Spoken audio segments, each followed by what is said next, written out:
This morning, my daughter's alarm was going off for 30 minutes, so I went in to check on her and she was very pale. There was a large blood stain on her bedsheet, and when I pulled that down, almost her whole shirt was drenched in blood. I had my husband call an ambulance and asked her what happened. She told me that the day before, a girl who'd been bullying her threatened her with a knife in the bathroom, and when my daughter tried to defend herself, the bully accidentally stabbed her in the stomach. I was shocked because I thought she had been exaggerating about the extent to which this girl was bullying her. When she was younger, she almost got a teacher in trouble for accusing her of touching her inappropriately, and since then I've taken everything that she says with a grain of salt. The ambulance arrived and took her to the hospital, and when they found out that she'd been stabbed, they contacted the police. My husband and I were questioned for not noticing it or reporting it, and we told him the truth. We had no idea it even happened. We later asked her about how she hid it, and she got super snarky, saying, "It's easy when you have parents who don't care." I later got the real explanation, saying that since it was towards the end of the school day, she put on a sweater over it, drove home, threw the shirt that she was stabbed in the dumpster, and when we had gotten home, she was apparently wearing 2 shirts and a hoodie so there wouldn't be any bleeding. She expected the bleeding to stop by then, but it didn't. We asked her why she hid it and she said, "I didn't want anyone to see me." I know what she meant. When she was about 10, she suddenly got very weird about removing clothing, calling everything covered by shorts and a t-shirt private. She'd never go to the pool or beach with us, and she would have meltdowns at the doctor's office and wouldn't even let me or my husband hug her for a while. I, frankly, was hurt that she would rather hide herself and lie to us than to get help after being stabbed, but I didn't express this. I don't know what to do. I have to be there when the police question her tomorrow, and I'm worried about what she'll say. I've sat in on a therapy session with her, and it seems like she lied to the therapist about us. What will she say to the police?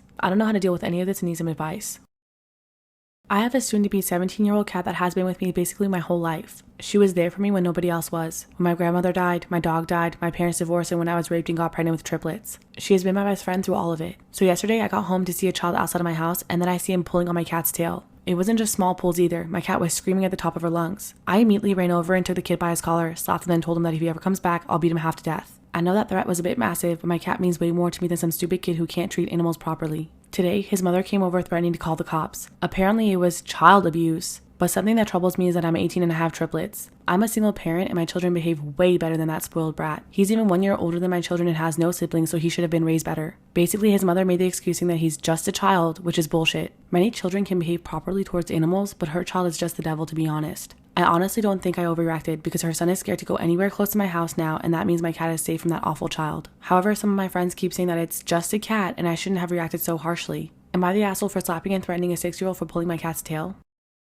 My husband and I hired a nanny back in August to take care of our kids while we're working. The kids are on a weird schedule at school where they don't attend every day or all day, so we hired a full-time nanny named Marie. We liked Marie despite some issues with her following guidelines we discussed when we hired her. She let the kids have way too much screen time, she spent more time on her phone than with the kids, she would make messes and let the kids make messes, and she wouldn't clean up after them. She had friends over without letting us know, and she let the kids pig out on junk food instead of feeding them real food. All of this had been discussed when we hired her, and we saw it all when we reviewed our security cam footage, so we sat her down about 3 different times and gave her official warnings each time. She'd improve for a while each time but go back to the way she'd been before. 3 days ago, Marie called out and said she was really sick. I told her to get better and then I'd call out from work to be with the kids. I'm in the middle of a big project at work and people not coming in hurt everyone, but I'm a mom first and I don't expect Marie to take care of the kids if she feels sick, so I called out. The next day, it was really hot out and the local water park is running an off-season special with cheap tickets, so I took the kids out, and after a while we ran into Marie and her group of friends. I really couldn't say anything except that I hoped she was feeling better. Marie started to apologize and told me that her best friend had gotten tickets at the park and she wanted to go, but she didn't think I would have given her the day off. I told her that I would have if only she told me the truth. I explained to her that she lied to me and made me call out at a time that was really inconvenient. If she told me the truth, I would have understood and have been more than happy to give her the day off and call it myself. It's the fact that she lied to me is what upset me. I added the lie to her other warnings and decided she wasn't worth keeping employed. My husband and I pay well above market rate and provide everything. All she needed to do was take care of the kids and follow a few rules we set. I took her aside and really quietly and as kindly as possible explained this to her and told her that I'd pay for the whole week, but she was fired. Marie started crying and her friends figured out what was happening. They called me a bitch, a Karen, a monster. My kids got upset, so I took them and left. Marie has been blowing up my phone with apologies and begging for another chance. Some of my friends said that I should have given her another chance, but that firing her was an overreaction. Am I the asshole for firing my nanny for faking sick to get out of work?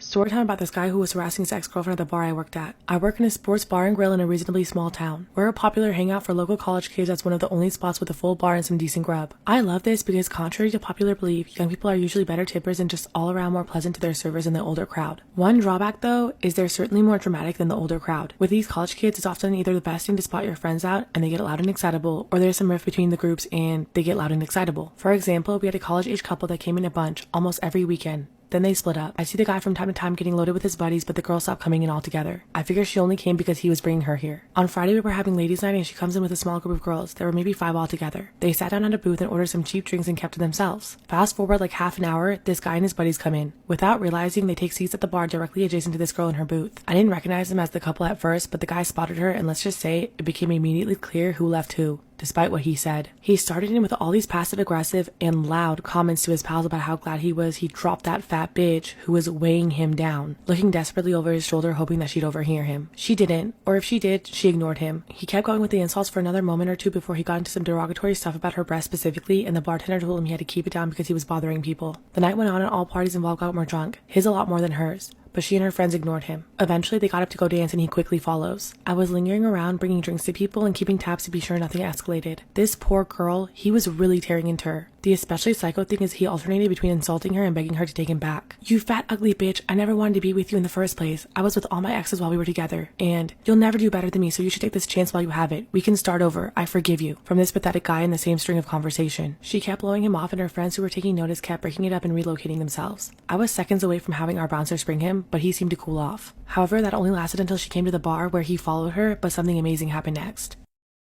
Part 2 of the guy who was harassing his ex-girlfriend at the bar I work at. So it only lasted until she came to the bar, not anywhere near him, mind you, to get herself another drink. He starts saying all this stuff about, you think anyone will ever want you like that? You can have me or you can have nothing. And I don't even want you. You were the worst decision I ever made. I don't even know why I'm giving you this chance. And on, until he's cut off by, what are you saying to my girl, bro? A towering guy sat down, put his arm around her and was like, sorry I'm late, babe. Practice kept dragging. Can I help you, son? He was 10 times more put together, better spoken, better dressed, way less effing sad or terrifying than the guy who'd been bothering her all night. The pathetic one was so drunk at this point that he didn't recognize he was outmatched and started launching into this incoherent screaming of, she's a skank, whore, B, and you better not touch her because she's mine. To which the towering, calm guy stood up, took his jacket off and said, without raising his voice, oh, so we have a problem? This guy's friends noticed the situation and came to collect him at this point, just before one of our staff could intervene. But this new guy followed him over to his friends. He got right in his face and said, if you have a problem with her, then you have a problem with me, so I think it's time to bounce. Drunk guy wasn't having any of it, but his friends were smarter, or at least more sober, and knew they didn't want trouble. Once they were gone, new guy went back over to his girl and says, hi, nice to meet you. My name's Isaiah. Sorry to get all involved like that. I hope I didn't overstep. It's just, I could not listen to another second of that. Seriously, that guy is scary. That's why I went with the boyfriend thing instead of saying, hey, you suck, time to go. I've got 3 sisters and he set off all my alarm bells. At this point, I'm stunned. I was wondering who'd bring a date to ladies' night. They'd never even met. He was just a stranger who stepped in to protect her. After this, they chatted a bit and he walked her out. They were back here for their first date today.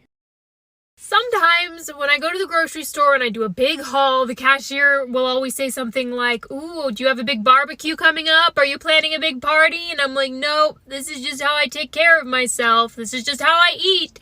And my sister judges me for it when she comes to visit. She's 20. And she's always like, Kate, you can't just live off of fruit and cupcakes. That's no way to live life.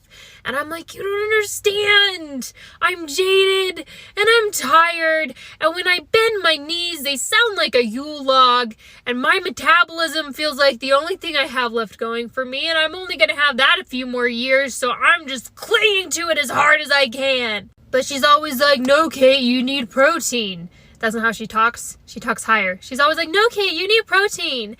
And she's going to hate me for this. But she's big on cooking. She's big on protein and meat. And the last time I went to her apartment, she had all these frozen meats. And I said, where are your fruits and vegetables? And she said, they're in cans. Take your pick. And I was like, no. I said, that is unacceptable. I'm going to go to the grocery store to pick up some fresh produce. You may come if you like. And so she came. And as soon as we walked through the door, there's that deli with all the fancy cheeses. And she was just staring at the cheese. And she went, I love cheese. She was looking at the cheese like I look at Chris Evans in a fall sweater. I was like, oh man, she wants to just drop that wrapping on the floor and lick that cheese. So I told her, just grab a cheese then. And she was like, really? She got so excited. She spent like 12 minutes picking the cheese. But I didn't realize how expensive the fancy deli cheese was until we got to self-checkout, which, by the way, is a scam, and I feel like I'm the only one who knows it. I've been a cashier before. Self-checkout is them tricking you into doing their job. Like, I'm not going to take a job away from a perfectly healthy 15-year-old. It used to be good because the line was shorter, but then all the old people figured out how to use self-checkout, and now it's the longest line. Something always rings up wrong, so you have to get a cashier's help anyway, and it's a scam, and it's stupid. But we went there, we rung up the cheese, and I was like, damn, this must be the Beyonce of cheeses, because it costs like roughly as much as a small island. Not like a cheap small island, but a fancy one with a mansion and a ramp for your plane. Oh, we went back to my sister's apartment. My dad was in town, so we invited him over for dinner, and my sister put her fancy cheese in the middle of the table. She was very excited, and my dad used like half the cheese on his meat and potatoes. And my first thought was, Dad does not love us anymore. He is deliberately trying to clog his arteries with cheese. He is tapping out. But my sister knows his thought process a little bit better than I do, and so she just looked at him and very calmly was like, Dad, did you think that the cheese was butter? And he went, yeah. I went over to my friend's house to borrow a tool, and we walked into his living room, and he just happened to have his cousins over that day who were all our same age. And so he leaves me with these cousins who I don't know while he goes to the garage to get the tool. And I was like, hi. And the cousins said, you're the funny girl, right? And I was like, what? And they said, he told us that you're the funny girl. Say something funny. And I said, oh, no, thank you. And they said, yeah, just tell us a joke. Make us laugh. Say something funny. And I said, no. And they kept pushing. They were like, just say something. Just say something funny. Tell us a joke.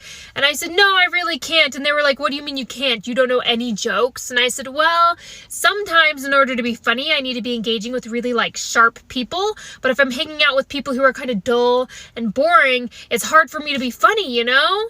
And they were like, oh, yeah. Wait, that's mean. You're really mean. And then my friend came back with the tool. When we walked to the door, I turned to my friend and I was like, I think I kind of pissed off your cousins a little bit. And he was like, they probably deserved it.